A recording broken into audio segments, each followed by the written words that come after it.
እንደምን ከረማችሁልኝ? በያላችሁ በሰላም እግዚአብሔር እንግዲህ ከሁላችሁም ጋር ይሁን እያልኩ እነሆ ዛሬም በዱካሹ ብቅ ብያለሁ። እንግዲህ ውድ ቤተሰቦች ዛሬ እዚህ የተገኘሁበት ምክንያት ሰሞኑን በብሩክ ጉዳይ እንግዲህ በወንድማችን ጉዳይ ብዙዎቻችሁ ጥያቄዎችን እያነሳችሁ ነው። እንዴት ነው ብሩክ ምን ላይ ደረሰ፣ እንዴት ሆነ እያላችሁ በርካቶቻችሁ በሀሳብ አስተያየታችሁን በኮሜንት ላይ እየገለጻችሁ ትገኛላችሁ። ከዛ ባሻገርም ደግሞ እንግዲህ ለብሩክ ጸሎት እያደረጋችሁ ያላችሁ ሰዎች አላችሁ፣ ለብሩክ መዳን ዱዓ እያደረጋችሁ ያላችሁ ሰዎች አላችሁ እና አሁንም እንግዲህ ዱዓችሁ ጸሎታችሁ አይለየን ለማለት እንግዲህ ተመልሼ መጥቻለሁ። ምክንያቱም ብሩክ እንግዲህ በአሁን ሰዓት ላይ እንደነገርኳችሁ ጸበል ቦታ ላይ ይገኛል። በምን አይነት ሁኔታ ላይ ነው ያለው፣ እንዲሁም ደግሞ መድኃኒቱ እስከምን ደረሰ የሚለውን ነገር ዛሬ በይፋ ለመግለጽ እንግዲህ እዚህ ተገኝቻለሁ ማለት ነው። ስለ መድኃኒቱ ሁኔታም እንግዲህ አንዳንድ ነገሮችን እናወራለን። መድኃኒቱን በምን አግባብ ነው ልንልከው የቻልነው የሚለውንም ነገር በደንብ እንናገራለን። እነዛ ሰዎች እንግዲህ ማለትም የጠንቋዩ ልጅ ሆና የተገኘችው መቅደስ እና ተግባሩ የተባለውም ሰው እንግዲህ እያንዳንዳቸው በቁጥጥር ስር ውለው እንግዲህ በደንብ በሰፊው ምርመራ እየተደረገባቸው እንዲሁም ስለ አባቷ አድራሻ ወይ ደግሞ አባቷ የት እንደሚገኝ ይህ የመቅደስ አባት ጠንቋዩ ማለት ነው የት እንደሚገኝ እንግዲህ ማጣራት እየተደረገ ነው የሚገኘው። እሱን እንግዲህ ያለበትን ቦታ ስንደርስበት በደንብ የምናሳውቃችሁ ይሆናል ማለት ነው። እስኪ ዛሬ እዚህ ያገናኘን ጉዳይ ምንድን ነው የሚለውን በደንብ እንወያያለን። እንግዲህ የብሩክ አክስት ዛሬ ላይ በጣም ጫና እያሳደሩብን ነው የሚገኙት። ማለትም ጫና እያሳደሩብን ማለት እንግዲህ ያው በመድኃኒቱም ጉዳይ ሀሳብ አላቸው። ከኛ ጋር ትንሽ ተቃርኖ ውስጥም ገብተዋል እና ዛሬ እሳቸውን ለማስረዳት እሳቸውን ለማነጋገር እንግዲህ ስቱዲዮ ድረስ ተገኝተው እንዲያናግሩን መኪና ልከንላቸዋል። እነሱ እስከሚመጡ ድረስ ያው ትንሽ ንግግር ላደርግ ብዬ ነው ቁጭ ያልኩት። ከዛ ባሻገርም እንግዲህ የብሩክ ሐኪም የሆነውን ዶክተርንም እንግዲህ ጠርተነዋል እዚህ ዛሬ። ምክንያቱም መድኃኒቱ በምን አግባብ ነው የተላከው የሚለውን ነገር ስለ መድኃኒቱም እንግዲህ አንዳንድ ነገሮች ከዶክተሩ ጋርም ስለተነጋገርና ዶክተሩ የሚያደረገው ነገር ስለነበረ እሱም እንዲገልጽልን ያው ጋብዘነዋል። ሁለቱም እንግዲህ እስኪገኙ ድረስ አብራችን ቆዩ። ሲገኙ ከእነሱ ጋር የማወራውን ጨዋታችንን እንቀጥላለን፣ እናወራለን ስለ ብሩክ ያለበትን ሁኔታ። እዛ እናቱም እንግዲህ ብሩክን እየተንከባከቡት በጸበል ቦታ ላይ በአግባቡ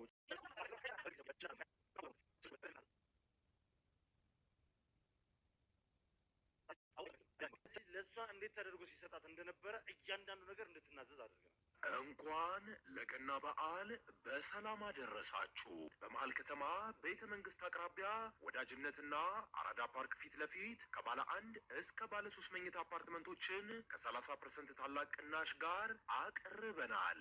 ባለ 1 መኝታ 5 ሚሊዮን የነበረው በ3.6 ሚሊዮን ብር አጠቃላይ ክፍያ፣ ባለ 2 መኝታ 10 ሚሊዮን የነበረው በ6.9 ሚሊዮን ብር አጠቃላይ ክፍያ፣ ባለ 3 መኝታ 13 ሚሊዮን የነበረው በ9.5 ሚሊዮን ብር አጠቃላይ ክፍያ አቅርበንሎታል። በዚህ የመኖሪያ መንደር ውስጥ መዋኛ ገንዳ፣ ጂምናዚየም፣ ደረጃውን የጠበቁ ሰፋፊ ሊፍቶች፣ ምቹና በቂ የመኪና ማቆሚያ ቦታዎች፣ ዘመናዊ የደረቅ ቆሻሻ ማስወገጃ፣ አውቶማቲክ ጄኔሬተር የተገጠመለት የከርሰ ምድር ውሃና ለተለያዩ አገልግሎት የሚውል ሰገነት በአንድ አካቷል። ለበለጠ መረጃ ከታች ባለው ስልክ ይደውሎ።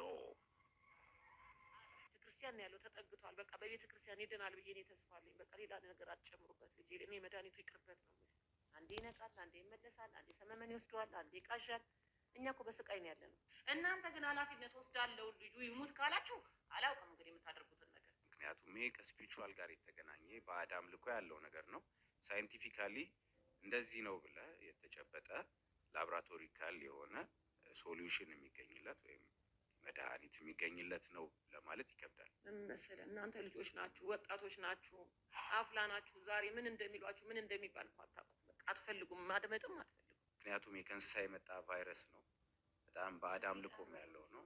እውነት የሴጣን ተልእኮ ትክክል ነሽ። የሴጣን ተልእኮ ደግሞ በዶክተር አይደለም ነው እያልኩ ያለሁት፣ በጸበል እንጂ የሴጣን መንፈስ በዶክተር እንድነው አይቼ አላውቅም። በእምነት ጉዳይ ላይ በጸበልም ባለው ነገር ክትትል እንዲያደርግ ነው አድቫይዝ ያደረግነው። ያ ቫይረስ የተሰራው በሰው ልጅ እጅ ነው። ላቦራቶሪ ውስጥ የተፈበረከ ቫይረስ ነው። የዛም መድኃኒት የሰራው የሰው ልጅ ነው። ላቦራቶሪ ውስጥ ነው። መርዝ ይሰራሉ። መርዙን ማክሸፊያም ደግሞ ይሰራሉ። ምንም ስፔሻላይዝ ብታደርግም እናት እንደ እናት ነገር የምታስበው የራሷ ነገር አለ። ያደግንበት ባህል ትውፊት አለ፣ ብዙ ነገር አለ፣ እምነት አለ። ብሩክ ቢሆን ነው አሁን እናንተ ታማችሁ ብሩክ ቢሆን ይሄንን ሪስክ አይወስድም። እንዲደረግባቸው ብሎ ይሄን ኃላፊነት አይወስድም። መድኃኒትም እንዲሰጣቸው አይደለም። ግን እኔ ምን አድርጓችሁ እንደሆነ አላውቅም። ይሄንን የሴጣን እንትን ፈልጋችሁ ልሰጡት የፈለጋችሁ እኔ ለምን ምን እንዳደረገ ምን እንዳጠፋ አላውቅም። ነገር ግን ትክክለኛ ወላጅ እናቱ አጠገቡ ናቸው ያሉት። እያንዳንዱን ነገር ነግረናቸዋል፣ ተረድተውናል። አሁን እርስዎ ነው ተቃውሞ እያነሱብን ያሉ። እርስዎ ደግሞ ተቃውሞ አነሱ ማለት እህቶትንም አሰላሙ አለይኩም ወራህመቱላሂ ወበረካቱ። ውድና የተከበራችሁ የቻናሌ ቤተሰቦች ሰላም ሰላም ብያለሁ። ሰላማችሁ በዘዘት ተረፍ ይበልልኝ። እንግዲህ ውድ የተከበራችሁ የቻናሌ ቤተሰቦች በመጀመሪያ እንኳን ለዚህን ሰዓትና ደቂቃ ደረሰን እያልኩኝ ያው እንግዲህ እንደሰማነው አንዳንድ ነገሮችን ይዤላችሁ መጥቻለሁ። በመጀመሪያ ለቤት አዲስ ከሆናችሁ ላይክ፣ ሸር፣ ሰብስክራይብ እያደረጋችሁ እንዲሁም ኮሜንት አስተያየት ቤተሰብ ሁኑ ማለት ነው። ቤተሰቦች እንዲሁም አረንጓዴ ምናምን እያያችሁ ማለት ነው ጋይስ። ያው እንግዲህ ቀደም ብሎ እንደሰማን ታሪክ ከሆነ ያው ብዙ ጊዜ ባህላችን ሆኖ እኛ በሽታም እያመመን የምንሄደው ከሌ ቦታ ከሌ ያለ ከሌ ቦታ ከሌ ያለ እያልን ወደ ጥንቆልናና አጉል ባህል ላይ ነው የምንሄደው ማለት ነው። በነገራችን ላይ ሰውን ለሰው አይፈርድለትም ፈጣሪ ቢሆን እንጂ ይህ ባህል ቢቀርና የተሻለ ይሆናል ብዬ ነው የማስበው ማለት ነው። አሁን ይሄኔ በውስጡ ሌላ በሽታ ያለ ነገር ግን እየተፈረደለት እንደዚህ ነው እንደዚህ ነው እንደዚህ ነው እያሉ ከዶክተር ቦታ ሲሄድ ምንም እንኳን በጣም ኃይለኛ በሽታ እንዳለበትና ያው ለተወሰነ ሰዓት መድኃኒቱ የሚገኝለት ልጁን እንደሚያንገላታው ነው የተናገሩት ዶክተሮቹ ማለት ነው። ግን እኛ ሀበሾች መጀመሪያ ስንታመም ወደ ሐኪም ነው መሄድ ያለብን። ሐኪም ብዙ ነገር አለው። በቃ ካላህ በታይ ሰበቡ ዶክተር ብቻ ነው ማለት ነው። ወይ በባህል ምናምን ነገር ባናስብ የተሻለ ነው ብዬ ነው የማስበው ውድ ተመልካቾች ማለት ነው።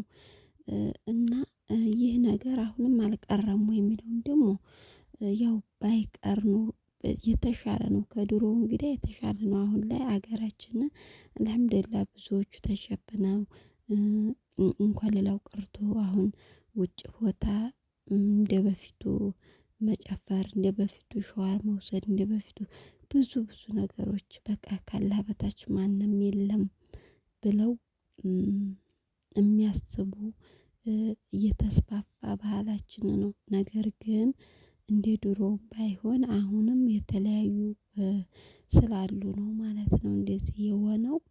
ይህ ባለ ታሪክ በጣም አስቸጋሪ ነው። እንግዲህ ሁላችንም ዩቲዩብን እናውቀዋለን። ሸር፣ ላይክ፣ ሰብስክራይብ እያደረግን ለሱም ዱዓ እያደረግን ወንድማችን እንዳለው ወደ ቀድሞ ጤና እንዲመጣለት ሁላችንም ልናስበው ይገባል ማለት ነው። ግን ለኛ ለቤተሰብ ይሁን ለኛ ለራሳችን ማሰብ ያለብን ጠንቋዮች ስለኛ ምንም ነገር እንደማያውቁና ምንም ነገር እንደማይፈውሱን አላህ ብቻ ነው። እሱ ቀደርና ቀዷና ቀደራችንን ሲያደርስ ወደ መውሰድም ሆነ ወደ ማዳንም ሆነ ስለምንም ነገር ሆነ የምናምነው ማለት ነው። እና ያው ባህል ባናደርገው የተሻለ ነው የምለው። ለቤተሰብ እንዲሁም ደግሞ ለጓደኛ ለምታውቁት ሰው በእንዲህ አይነት ቦታ ላይ ሲሄድ አይተው ጥሩ አይደለም ይሄ ነገር እንደዚህ ነው እንደዚህ ነው ብለን መናገር አለብን ማለት ነው። ግዴታ የራሳችንን ብቻ አይደለም እኔ ካልተጎዳሁ እኔ ካላደረኩት እኔ ከዛ ነገር ርቄ ከኖርኩ ብለን ማሰብ የለብንም። ምክንያቱም ይህ ነገር ብዙ ሰዎችን ስለሚጎዳ ማለት ነው።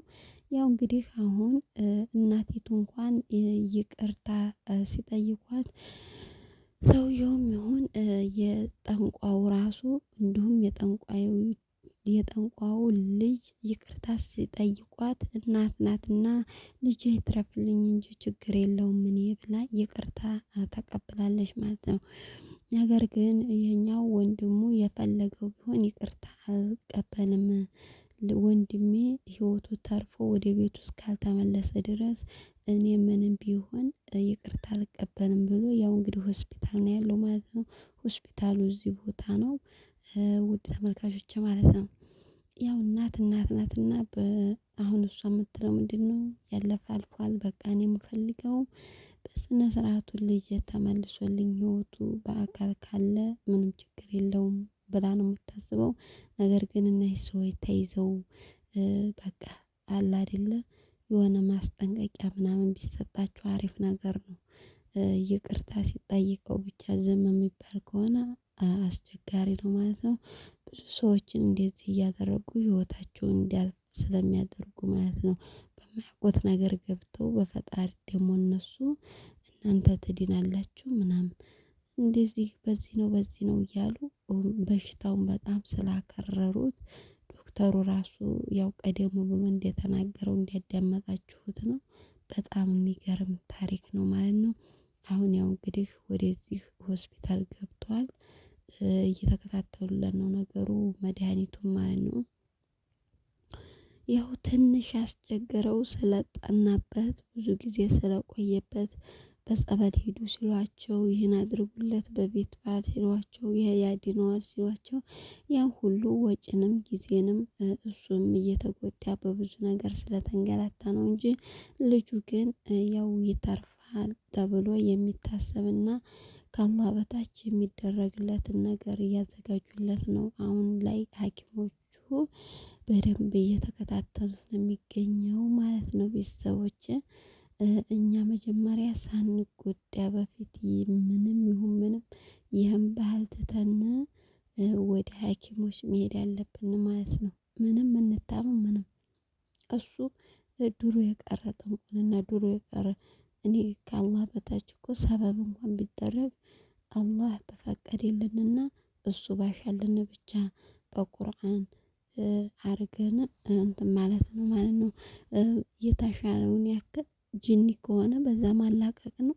ይህ ግን የውስጥ በሽታ ምናምን ከሆነ እኛ ማድረግ ያለብን በሐኪም ብቻና ብቻ ነው ማለት ነው። ሰበቡን የምናደርሰው ከዛ ውጭ አላህ ብቻ ነው የሚያድነው የሚያደርገው።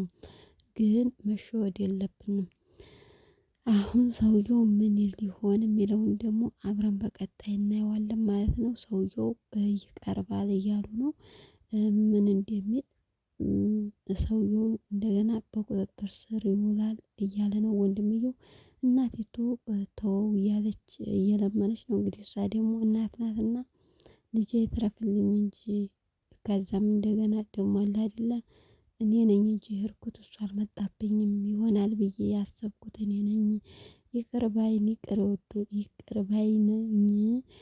ይቅር ባይን ወዳና ተውት ምናምን እያለች እሷም እየተናገረች ነው። ነገር ግን ወንድሙ እና አክስቲቱ የፈለገ ይሆናል እንጂ እውነታው መውጣት አለበት እያሉ ይገኛሉ ማለት ነው። ቤተሰቦች እንግዲህ ሰላም፣ ፍቅር፣ አንድነት ለሀገራችን እሱም ደግሞ ድኖ ወደ ራሱ ተመልሶ በዚህ መድረክ ላይ ደህና ነኝ ምናምን ብሎ እያወራ የምንሰማው ያድርገን ማለት ነው። ውድ ተመልካቾች እና በሌላ ቪዲዮ እስከምንገናኝ ድረስ ሰላማችሁ ብዝዝት ትርፍ ይበልልኝ። እወዳችኋለሁ፣ አከብራችኋለሁኝ። እንደተለመደው ላይክ፣ ሸር፣ ሰብስክራይብ፣ ኮሜንት እያደረጋችሁ ቤተሰብ ሁኑ። ያው የተለያዩ ቪዲዮዎች ስለቅ ወደ እናንተ እንዲደርሳችሁ ማለት ነው ለማስታወስ ያክል ነው። ውድ ተመልካቾች ባይ ባይ።